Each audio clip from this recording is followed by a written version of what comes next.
네, 약간 아직까지 불안하긴 하지만 그래도 시장이 하방을 더 키우기보다는 약간 그래도 버티려고 하는 움직임입니다. 코스피는 강보합에서 코스닥은 0.57%까지 조금 하락폭을 줄였어요. 697.23포인트 지납니다. 오늘 말씀드린 것처럼 로봇 테마가 강하고 리오프닝주들은 살짝 쉬어가고 있는데 그 시장 어떻게 진단해야 될지 실시간 특징주 알아보도록 하죠. 레몬리서치 김민수 대표, 루크투자연구소 임순재 대표 나왔습니다. 어서 오세요. 네, 안녕하십니까. 네, 두 대표님과 실시간 특징주 체크해 드리죠. 첫 번째부터 바로 만나보시겠습니다. 실시간 특징주, 실적 부진 전망에 이마트의 주가 하락합니다. 4분기 실적이 좀 좋지 않을 것이다라고 전망하고 있는데 이게 당장 4분기만인지 내년에도 이어질 것인지 김민수 대표님, 지금 증권가에서 좀 안 좋게 보고 있습니까? 네, 한때 참 좋아했던 이마트지만 네. 네, 또 아준 지가 참 오래됐고요. 네, 그런데 지금 일단 실적이 방금 전에 나온 것 같습니다. 작년에 매출이 집계가 되다 보니까 16조 9천억 네. 정도 나오면서 한 2.7% 성장은 했다고 나오고 있고요. 근데 이걸 잘 보시게 되면은 아니 왜 이렇게 싸? 지금 시총이 3조가 안 되죠. 네. 그런데 작년 그리고 재작년 어떤 순이익 보게 되면 1조 5천억, 뭐 1조 단위로 순이익이 나오는데 네. 그거에 대해서 너무 싼 거 아니야? 싶은데 이게 약간 일회성 이익이 들어가 있다는 거. 이거를 빼게 되면은 보통 한 3천억대에서 4천억 정도다라고 하게 되면 주가가 그렇게 뭐 비싸다고 뭐 싸다고 보긴 힘든 수준이라고 봐야 될 것 같고요. 네. 그런 쪽에서 지금 온라인 그렇죠 유통 동향을 살펴보게 되면 대형마트는 항상 처집니다. 성장률이 그렇게 그만큼 못 나오고 있는 상황들 쪽에서 하나 또 기대 많이 했던 스타벅스를 품는다라고 하는 사실이 결국엔 돌고 돌아서 스타벅스의 성장이 예전만치는 않더라고요. 네. 예, 요즘엔 어디 많이 가십니까, 요즘에? 스타벅스요. 죄송해요. 네, 이뭐 조금 그러네요. 예, 뭐 요즘엔 메가 커피를 더 많이. 저도 사실 맨날 맘모스 메모드 커피 먹습니다. 네, 그리고 겉에는 이제 스타벅스가 끼워놓고요. 네, 그런 쪽에서 예전 같지 않은 실적들이 보여지면서 거기다가 온라인 사업부 기대가 참 많았는데 속도가 안 납니다. 그러다 보니까 적자는 계속 커지고 있고 이런 부분들이 아무래도 부담이라고 봐야 될 것 같습니다. 네, 말씀해 주신 것처럼 이마트 실적이 나왔습니다. 지난해 총 매출액은 16조 9,015억 원, 전년 동기 대비 2.7% 상승했는데 증권가에서 이제 바라보는 시선도 저희가 다시 한번 볼게요. 실적 부진에 투자 매력이 감소했다. 의견을 하향 조정했습니다. 사실 웬만하면 투자 의견 매수를 좀 유지하는 증권사 리포트가 많은데 중립으로 하향 조정되고 목표가는 98,000원 유지했습니다. 임순재 대표님도 이마트 투자에 대해서 같이 의견 좀 하향하실 건가요? 왜냐면 우리가 그동안 법정 의무 휴일 네, 폐지하기 그렇죠. 때문에 좋아했잖아요. 네, 그렇습니다. 뭐 일단 리오프닝 그다음에 뭐 법정 의무 휴일제 뭐 폐지라고 뭐 얘기가 나오고 있는데요. 일단 리오프닝 관련된 부분 일정 부분 뭐 좀 반영이 됐다라고 보시면 될 것 같고요. 그다음에 이제 법정 의무 관련돼서는 아직 뭐 확정돼 있는 상황은 아닙니다. 뭐 지금 여러 가지 이제 안이 나와 있는 그런 상황이고요. 뭐 그렇지만 지금 뭐 분위기로 봐서는 없애기보다는 아마 지금 뭐 수도권 특히 이제 서울 같은 경우에는 지금 일요일 날 지금 2주에 한 번씩 휴무가 되고 있는데 아마 이게 평일로 옮겨질 가능성이 좀 크다라고 보시면 될 것 같습니다. 만약 이렇게 이제 그 법정 그 휴무일이 이제 폐지가 된다라고 하게 되면 이제 대형마트의 매출이 한 7에서 8% 정도 증가할 것이다라고 지금 예측을 많이 하는데 만약 이렇게 요일만 바꾼다라고 하게 되면 그 증가폭이 뭐 2에서 3% 정도밖에 안 늘어날 것이다라는 얘기가 좀 많이 나오고 있는 그런 상황입니다. 그렇기 때문에 지금 상황에서는 뭐 이런 의무휴일 폐지가 될지 안 될지 아직 가능성만 갖고 주가가 움직였다라고 하게 되면 뭐 최종적으로 의무휴일이 어떻게 될지 또 확인해 보시는 그런 절차가 좀 필요하지 않을까라는 생각이 들고 있고요. 대신 이제 이렇게 의무휴일이 이제 요일로 옮긴다든가 하게 되면서 지금 얘기가 나오는 게 새벽 배송 관련돼서 만약 온라인으로 배송을 한다라고 하게 되면 의무휴일을 이제 제외를 해주겠다라는 그런 얘기가 나오고 있습니다. 만약 이렇게 이제 온라인에서 이제 배송이 이제 자유롭게 이제 된다라고 하게 되면 기존에 뭐 아침에 뭐 새벽 배송 같은 거를 지금 뭐 이마트 같은 경우도 실행을 하려고 했다가 못했던 가장 큰 이유가 지금 마트에서 물건을 이제 출하를 못하는 그런 부분이었거든요. 그렇게 되려면 별도의 이제 또 그런 장소를 마련해야 되기 때문에 그런 부담감이 있었는데 만약 그런 부분이 해제가 된다라고 하게 되면 뭐 좀 더 이마트 입장에서 보면 오프라인 보면 이제 긍정적으로 이제 미칠 수는 있다라고 보여집니다. 다만 이제 조금 전에 김민수 대표님도 얘기했듯이 온라인이 과연 어떻게 할 것이냐라는 게 이제 향후에 주가 이제 방향성을 좀 가늠하지 않을까라는 생각을 좀 해보고 있는데요. 특히 뭐 작년에 이제 지마켓 이제 인수를 했죠. 네. 그 인수하면서 이제 막대한 돈이 들어갔습니다. 근데 돈이 들어갔는데 최근에 이제 금리가 인상이 되면서 관련된 투자가 과연 적정할지 그거 이상의 뭐 이자 이상의 이제 수익이 발생하느냐라는 그런 부분은 아마 조금 더 지켜보셔야 되지 않을까. 그래서 지금 상황에서 일단 뭐 판단 좀 유보 쪽으로 생각해 보시는 게 어떨까 싶습니다. 매수 유보 의견이고요. 김민수 대표님도 이마트에 대해서는 약간 좀 손을 뗀 지 시간이 됐다라고 말하신 거 보면은 지금 당장 이마트를 관심 종목에 두고 계신 것 같아 보이진 않았거든요. 두 분은 올해 2023년 유통주 안에서 좀 탑픽을 보자면 핵심 포인트로 뭘 가져가실 건가요? 네. 아무나 말해주세요. 네. 네, 일단 뭐 하면 편의점 조금 관심 있게 보시면 어떨까? 편의점이요? 네, 물론 이제 작년 말서부터 좀 많이 올랐습니다. 편의점이. 그렇지만 만약 이제 경기가 둔화된다라고 하게 되면 뭐 가장 얘기 나오는 게 이제 편의점인 거고요. 그리고 그렇죠. 보통 소비들을 할 때 보통 이제 경기가 좋을 때 보면 이제 뭐 대형 마트에 가서 왕창 이제 사서 집에 쟁겨놓는 이제 그런 이제 뭐 형태의 그런 이제 소비 행태를 많이 갖게 되는데 만약 불황이 된다라고 하게 되면 이제 필요한 사항만 이제 조금 이제 구매를 하게 되는 거고요. 편의점 같은 경우에 과거에는 뭐 그냥 공산품 위주의 그런 이제 제품 그 디스플레이가 됐다라고 그렇죠. 하게 되면 요즘에는 뭐 신선식품도 많이 늘어나고 있고요. 특히 이제 그 밀키트 관련된 이제 다양한 이제 뭐 그런 제품들이 나오고 있습니다. 그러다 보면 그런 걸 감안한다라고 하게 되면 편의점 같은 경우는 아직까지는 좀 더 상승 여력이 있지 않을까. 특히 뭐 BGF 리테일 같은 경우는 최근에 상승을 했다 조금 조정을 받았는데요. 지금 20만 원 이하에서 지금 움직이고 있는데 뭐 조금 이제 조정을 본다라고 하게 되면 뭐 매수한 뭐 저가 매수 분할 매수 관점에서 조금 접근해 보시는 건 어떨까라는 생각을 해봅니다. 역시 편의점 이야기해 주셨어요. 예전에는 그 편의점에 가면은 좀 뭔가 마트에서 싸게 살 수 있는 거 그냥 간편하게 편의점에서 좀 더 비싸게 주고 산다라는 인식이 강했는데 요즘은 1인 가구가 많아서 그런가 장을 편의점에서 본대요. 그럴 수밖에 없는 게 네. 하면 많이 남아요. 그럼 많이 또 버려야 돼요. 네? 그러니까 많이 하게 되면 네. 버릴 수밖에 없어요. 마트에서 많이 하면 좀 음식 좀 안 버려야 해보셨어요? 네. 그렇습니다. 그래서 그런 것 때문에 차라리 조그맣게 하시는 게 훨씬 더 낫다. 그래서 네. 예전에는 뭐 대파, 마늘 이런 재료를 사려면 마트에 가야 되는데 네, 편의점 가면 있습니다. 다 있죠. 네. 요리해 보셨죠? 깐파, 깐마늘, 네. 네, 이런 게 더 솔직히 손 많이 가고요. 음식물 쓰레기 발생합니다. 아. 그렇기 때문에 그런 게 훨씬 낫습니다. 편의점을 소개해 주셨는데 김민수 대표님도 그럼 편의점 쪽을 탑픽으로 보고 계시나요? 그런 건 아니고요. 네. 그냥 아예 복합돼서 리오프닝 관련돼서 좋아 보이는 거. 리오프닝. 백화점, 네. 면세점, 호텔 다 있는 신세계가 낫지 않나. 예, 또 쌉니다. 그런 쪽에서 네. 앞서 이마트와 또 이제 형제 쪽이긴 하지만 그렇죠. 네, 그렇다고 하더라도 지금 이 회사는 그래도 꾸준한 편인데요. 영업이익 한 7천억 대는 꾸준히 나오는데 시총이 한 2조 3천억이다라고 하게 되면 이런 게 지금 최근에 부각받는 게 호텔 신라긴 하겠지만 추가적으로 영향을 끼치게 되면 차라리 좀 점진적인 변화는 신세계가 낫지 않나라는 쪽에서 여러분들 찾아보셨으면 좋겠고요. 최근 들어서 또 반등은 시도하는데 수급도 나쁘지 않은데 변화 나올 때 한 23만 원대 밑에서 눌림 목대 대응한 전략 괜찮아 보이고요. 27만 원대 목표로 한 21만 원대 손절로 대응하시면 좋겠다고 생각됩니다. 네. 네. 아예 리오프닝과 관련한 여러 가지 모멘텀을 갖고 있는 신세계로 접근, 그리고 이 불황기에 또 적절할 수 있는 편의점, BGF 리테일로 접근해 보겠습니다. 두 번째 실시간 특징주 보시죠.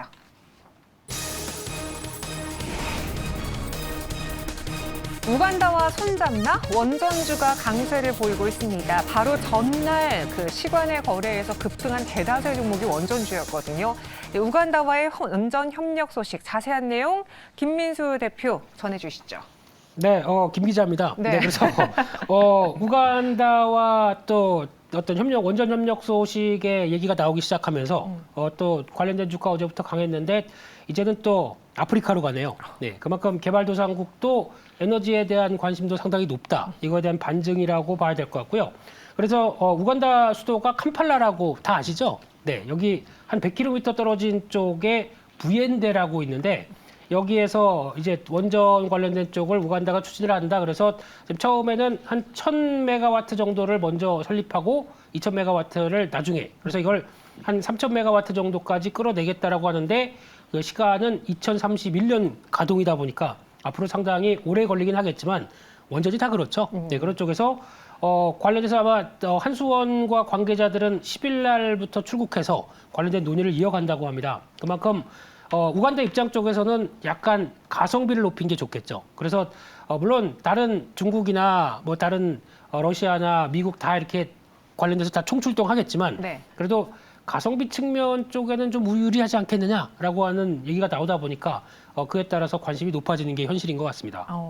사실 2022년도에 원전이 뜨거웠잖아요. 네. 태조 이방원의 한 축을 맡기로 했었고 당시에 튀르키예다, 폴란드다, 뭐 미국이다, 뭐 SMR 시장이다 되게 많은 기사들이 쏟아졌는데 그거 관련해서는 뭔가 좀 진척사항이 있었어요? 아니면 뉴스만 할 것이다 땅 터지고 사라졌었어요? 일단 뭐 관련된 내용들이 원전을 한번 뭐 얘기를 하게 되면 길게 걸립니다. 이게 뭐 하루 아침에 뭐 우리나라 사람들이 빨리빨리 그 문화 빨리빨리 했으면 때문인데 좋겠는데, 그죠? 그렇지는 않고요. 보통 네. 이제 그 원전 같은 경우도 계획을 세워서 이제 발주까지 최소한 2, 3년은 걸리거든요. 그러니까 지금 뭐 작년에 얘기 나왔던 국가들은 대부분 이제 계획을 세운 나라들이다라고 보시면 될 것 같고요.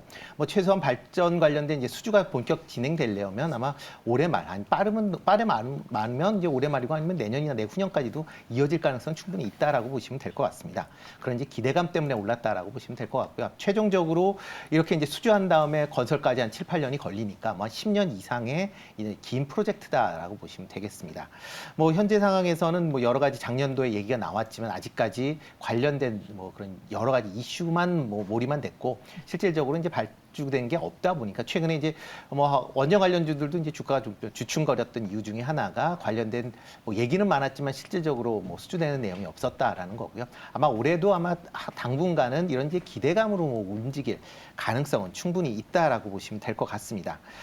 그렇기 때문에 뭐 각 기업들마다 이런 이제 원전 관련된 여러 가지 이제 얘기들이 나오는 거에 대해서 뭐 기대는 분명히 가지실 필요는 있겠지만 실질적으로 이게 수주와 관련되는 부분이 있는지 없는지는 조금 확인해서 뭐 투자를 하시는 게 좋을 것 같고요. 네. 뭐 좀 전에 얘기하셨던 이제 우간다 같은 경우도 과연 이게 될 거냐 안 될 거냐라는 부분도 조금 생각을 해보셔야 될 것 같습니다. 지금 그 원전 관련돼서 2기를 건설하는데 한 90억 달러 정도 이제 투자가 된다라고 얘기를 하는데 과연 우간다가 이 돈을 낼 수 있겠느냐라는 부분입니다. 만약 우간다가 아마 이거를 내긴 좀 어렵지 않겠느냐라고 생각이 되고요. 그러다 보면 우간다에 뭐 차관을 주거나 아니면 자금 지원 같은 거를 개별 기업이 해야 되는데 과연 그리고도 실익이 있느냐는 차후적으로 한번 좀 생각해 보셔야 되지 않을까. 뭐 좀 이게 단순하게 수주한다라는 기대감보다는 이제 실질적으로 어떤 식의 이제 발전이 이제 될지 이제 수주가 될지에 대한 부분도 조금 같이 생각해 보시는 게 좋지 않을까 싶습니다.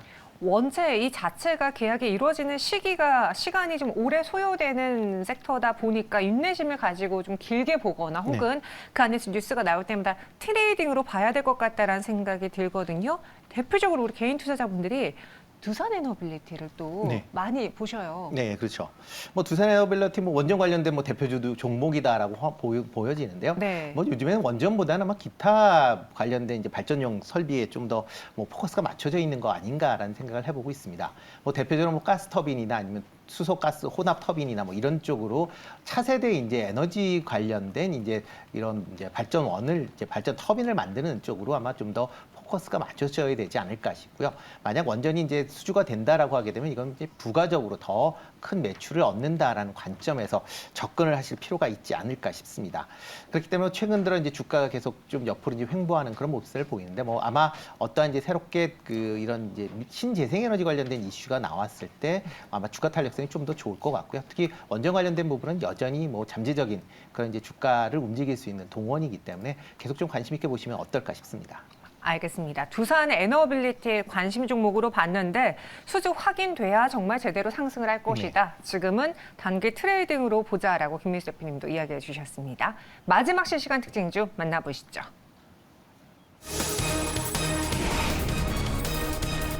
영업이익 1조 시대를 연 LG 에너지 솔루션입니다. 매출 25조, 영업이익 1조 시대를 열었는데 작년에 그 성적표를 봤을 때 시장이 기대했던 것만큼이에요? 아니면 그보다 더 잘 나온 거예요? 잘 나왔다고 하기에는 4분기가 조금 좀 위축됐죠. 그래서 4분기 매출이 8조 5천억. 네. 근데 영업이익이 2,300억. 뭔가 조금 개연치는 않죠. 네, 이런 쪽에서 봤을 때 일단 환율 효과 사라졌고 게다가 또 원자재 가격들이 떨어지다 보니까 네. 그걸 반영한 메탈 가격들을 생각했을 때는 약간 또 위축이고 이런 쪽과 함께 또 충당금이 늘었습니다. ESS 관련된 쪽에 예전에 화재 났던 거 이거에 따른 충당금 비용도 이런 때 늘어나고 하다 보니까 아무래도 생각보다 수익성이 좀 떨어진다라는 쪽이고 그럼 1분기는 어떻겠느냐? 1분기는 회복될 것이다라고 보는데 아무래도 매출 자체는 위축이 될 가능성이 높겠죠. 근데 그래도 수익성이라도 살아나겠느냐? 이 부분은 그래도 다시 이번 4분기가 한 2,300억대, 4분기 때는 그러니까 1분기 때는 한 4,800억대 이런 식으로 회복은 할 것이다라고 바라보는데 또 가장 중요한 거는 실적의 안정성이죠. 한 5천억대 나오면 그걸로 그냥 꾸준하게 가는 게 가장 좋지 않을까 하는 쪽인데 이 부분이 아무래도 또 그게 영향을 많이 받겠죠. 가장 중요한 거는 전기차 판매 대수. 그러니까 전기차가 많이 나오고 많이 팔리는 게 되기 시작해야 아무래도 영향을 끼치겠는데 최근에 또 리포트를 보다 보니까 테슬라 쪽에 대해서 올해 그러니까 판매 대수 플러스 한 50% 정도는 하겠지를 30%대로 줄이는 것 같습니다. 아예 내부적으로. 전망치를요? 네, 좀 판매 대수가 그렇게 많이 예전만큼 강한 성장세는 아니지 않을까 싶게 되면은 그에 따라서 발생할 수 있는 약간의 어떤 좀 가이드가 약간 낮아지는 현상 이거는 염두를 해야 되지 않느냐 이렇게 나오고 있습니다. 두 분은 개인적으로 올해 LG 에너지 솔루션이 시총 상위 종목에서 좀 대장주 역할을 해줄 거라고 보세요? 아니면은 왜 이런 표정하지? 아닌가요? 어떻게 생각하세요? 뭐 일단 2등을 하고 있으니까 뭐 대장주다라고 봐야죠. 뭐 1등은 계속 그 시장을 좀 네. 주도하는 역할을 할까요? 네, 일단 아마 2차 전지 관련 쪽은 좀 그렇게 보셔야 되지 않을까 싶습니다. 뭐 특히 뭐 LG 에너지 솔루션 같은 경우 주로 이제 납품하는 데가 이제 뭐 테슬라나 GM인데 네. 작년에 GM 매출이 조금 줄었 대신 이제 테슬라 매출이 좋았었는데 아마 올해 테슬라의 매출이 조금 준다라고 해도 GM 관련된 매출이 좀 드러날 가능성 충분히 있다라고 생각이 되고 있고요. 다만 이제 LG 에너지 솔루션이 이제 1월 달이 지나면 이제 상장 1주년이 됩니다. 그러다 보면 자사주 관련돼서 물량이 이제 튀어져 나올 가능성은 상당히 좀 크다라고 보여지고요. 만약 이런 물량 부담에 대한 부분이 단기적으로는 조금 영향을 미칠 가능성은 충분히 있다라고 생각을 하고 있습니다.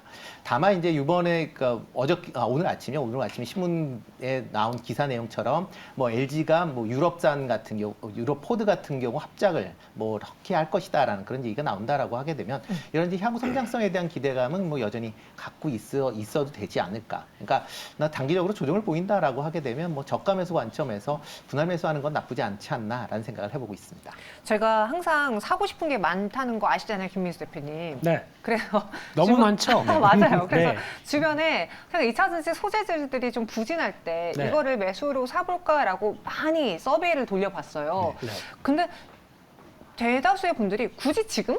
그냥 좀 이따 사라는 의견을 많이 줘서 네. 왜 또 이렇게 의견이 좀 바뀌었을까 개인적으로 궁금했는데. 원래 주가가 하락하면 그렇게 나옵니다 반응이. 그럼 김민수 대표님도 저한테 그렇게 의견 주실 거예요? 남들 대세를 따라야 되는 건 아니고요. 네. 근데 지금 가장 눈여겨볼 게 그거 같습니다. 지금 앞서 임 대표님께서 말씀해 주셨던 내용들, 네. 그러니까 수급적인 이슈가 있다 보니까 이번에 반등을 한다고 하더라도 조금 좀 무겁게 나올 것 같고요. 그게 끝나고 나서 그렇게 전후좌우를 봤더니 큰 영향 없네. 그렇게 나면 다음에 반대로 움직임이 강화될 텐데 그러면 소재 쪽에서도 성장과 그리고 또 어느 정도 저평가라고 할 수 있는 부분들이 가미된 쪽이 가장 좋겠죠. 그냥 기승전 에코프로 보고 있습니다. 기승전 에코프로다. 그럼 LG 엔솔에 대해선 대응은? 대응은 갸웃. 네, 지금은 모르겠습니다. 지금은 네. 단기적으로는 조금 조심하실 필요는 있고 아. 중장기적으로는 뭐 매수하시는 게 맞지 않을까 싶습니다. 알겠습니다. 두 분 현재 구간에서 실시간 특징주로는 갸웃, 하지만 중장기적으로는 볼만한 회사다라고 정리해 주셨습니다. 오늘의 특징주 시장 상황 두 분과 함께 정리해 볼까요? 봤고요. 대표님 인사드릴게요. 네. 고맙습니다. 네, 고맙습니다.